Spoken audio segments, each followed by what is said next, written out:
You know, it doesn't sound really exciting, but it is really, really important.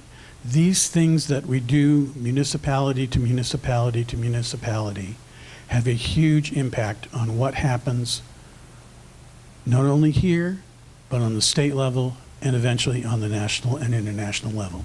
So with that, I want to welcome Carol Oldham from the Massachusetts Climate Action Network, who's going to tell us all about it. Carol? So thank you for that introduction. I am here to talk about aggregation with you guys. I think it's actually awesome because it's an amazing tool that communities can use to solve climate change. And so I'm really excited to be here and talk to you guys about it. The Massachusetts Climate Action Network was founded in 2000, and we have chapters around the state. We have more than 50 chapters right now that represent more than 70 towns. We have 52 chapters that represent 74 towns. And we work with those towns to do stuff like municipal aggregation, and then we give them a voice at the state level on programs and policies. And we're very much focused on the solutions side of things, so trying to solve climate change. There are lots of great folks doing fantastic work on stopping dirty energy projects and sort of solving that half of the equation. And then we're working on getting the clean energy policies and programs and projects up and running. So community choice aggregation is basically bulk buying. It's almost like Costco for energy. And it's a process by which municipalities can switch everybody who's on basic service over to, ideally, cleaner energy. I know that's not exactly what's happening here right now. And you guys are getting getting a not yet modified. I went down to talk to Marshfield last night, and so you're getting the same slideshow as they got. I know you guys are in a little bit of a different spot, which what I'm going to do is I'm going to give a short speech and then I'm with slides, and then I'm going to take lots of questions. So there'll be plenty of time for that. So as you guys know, a broker is employed who basically fulfills the wishes of the community when it comes to the energy that is being purchased. And whoever your current utility is remains your utility. So this is sort of a visual of how aggregation happens. This is green aggregation, I should say. So this is sort of the original view where you've got a lot of dirty energy being produced. Then there's a utility that's responsible for delivering it to you, and you're the customer, and you're taking that and you're flipping your lights on or whatever it is that you're doing with it. Under green aggregation, we've got a goal of increasing the renewable energy, and so you have more solar and more wind as part of that mix. Eversource still is responsible for delivering the energy to you, and you can still just flip your switch and turn your lights on. So I don't know if folks are aware of this. I always try to give this just as a basic, but the way that the energy markets work in Massachusetts is that, generally speaking, there are now some exceptions, but utilities don't own generation sources. So they only sell you the energy. They buy it from somebody and then they sell it to you. They don't actually make the energy anymore. And under aggregation, the town becomes the default supplier. So you guys are already in that spot. It's really, doing green aggregation is a significant step. As folks know, all of you work on climate issues. Obviously, you prioritize this. Solving climate change is hard, right? A lot of it is behavioral change. A lot of it is policy that has to go a little bit at a time. And aggregation is different because you can fairly easily change where your electricity is coming from. It's sort of a big step that a community can take, which is a lot bigger than a lot of other steps. A lot of other steps are much more incremental. So this is almost, again, kind of the flip of a switch or the signing of a document, which is one of the reasons that we love it at MCAN and that we're always going out and pitching communities on doing it.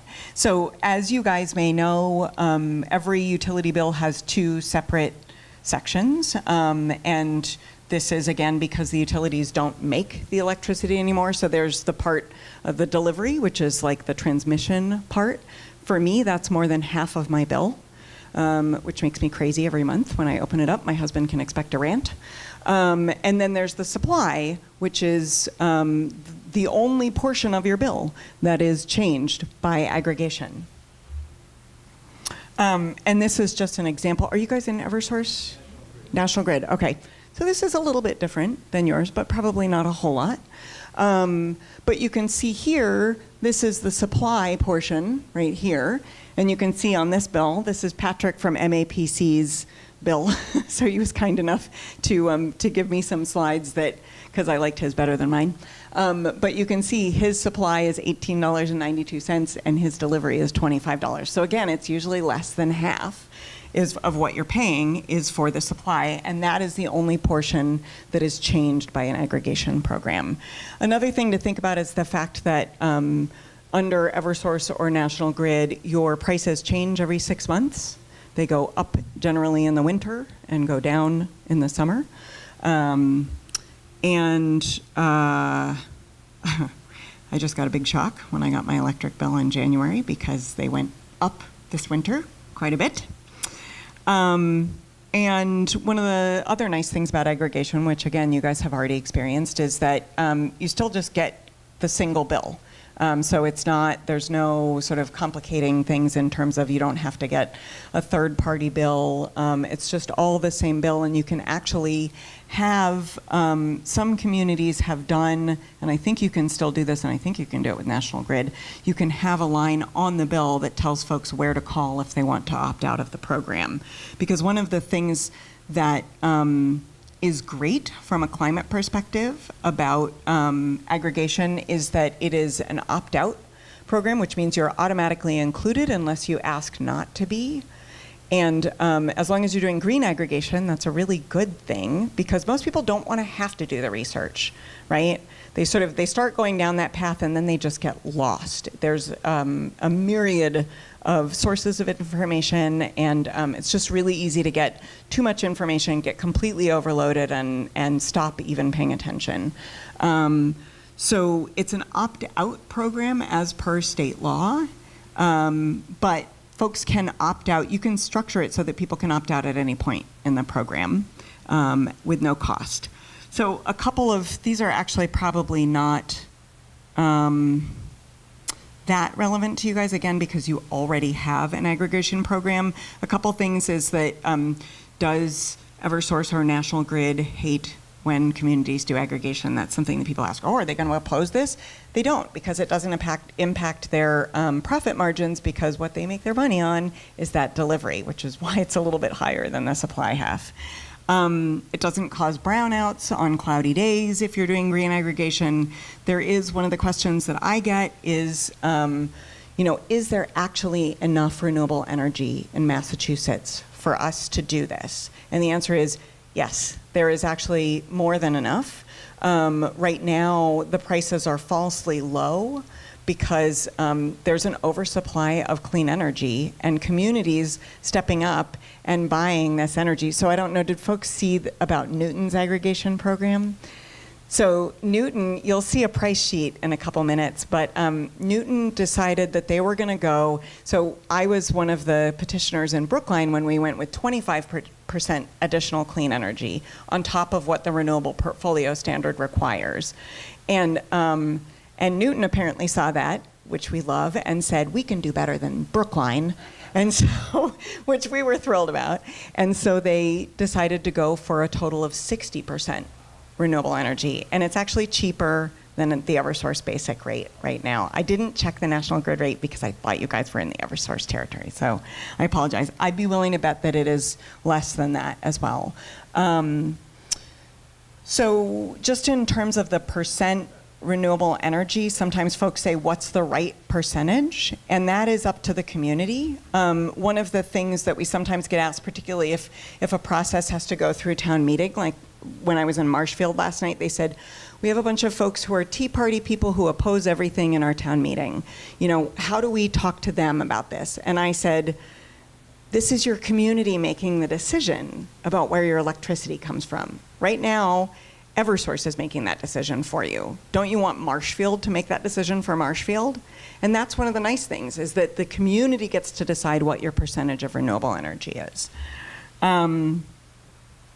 So this is also not germane because you guys are already on aggregation.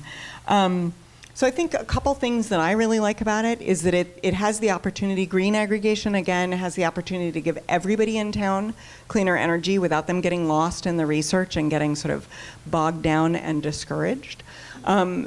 Everybody that I have ever talked to, and all of the polling shows that people really want to do something about climate change. They don't know what to do. And so that's where they get stuck. This can unstick them because without even having to do anything, they're doing the right thing. And it also protects customers because the plans go to the Department of Public Utilities and the Attorney General's office. So somebody actually looks through, lawyers look through the plan and make sure that it has consumer protection built in. So there are a lot of towns that have done green aggregation already. And you can see that most of them, a lot of them have done an extra 5%. Some of them have done more.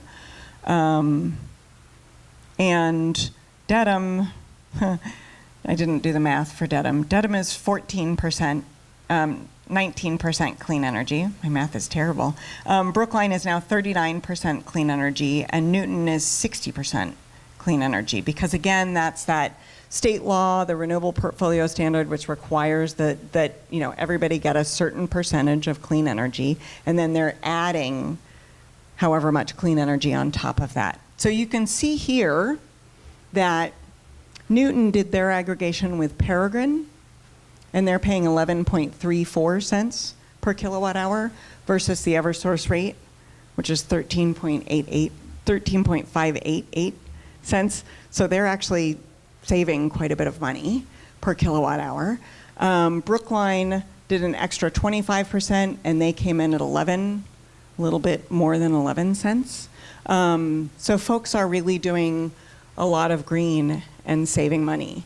And there seems to be a trend where the green energy seems to be getting cheaper, which we like. So my 2 cents on how to do an aggregation program how to do a green aggregation program in your community, which is germane to you guys, is I would focus on the green energy. So to me, the point of doing green aggregation is the green energy. It's not the cost savings, and it's the green energy. So you can say to the broker, we'd like our energy to cost no more than Eversource Basic, but we want as much green content as you can get us for that. So we do encourage folks to focus on Class 1 renewable energy credits. What that means is that it's a new renewable energy product. It is certified as renewable, which means it's wind or solar, essentially. It's in New England, so you know that we're creating regional jobs, and you know that somebody that we trust is keeping an eye on whether it's actually producing as much energy as it says it is. We really like to focus on sort of that producing in the region. There's going to be a lot of offshore wind coming online in a couple of years, so that's definitely, the prices are going to go way down at that point. Also, some brokers have a lot more experience doing green aggregation. So essentially, I would say the two that have a lot of experience doing green aggregation are Good Energy and Peregrine. I know that you guys have Colonial as your broker right now. I have not seen them do a green aggregation program at this point. So I would suggest choosing a broker that has experience doing green aggregation. I was saying to somebody earlier that it's very tempting.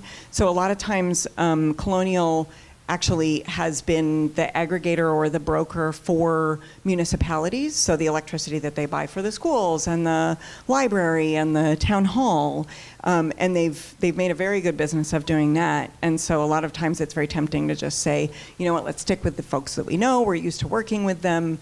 But if you're looking for the green aggregation program, they don't have experience doing that.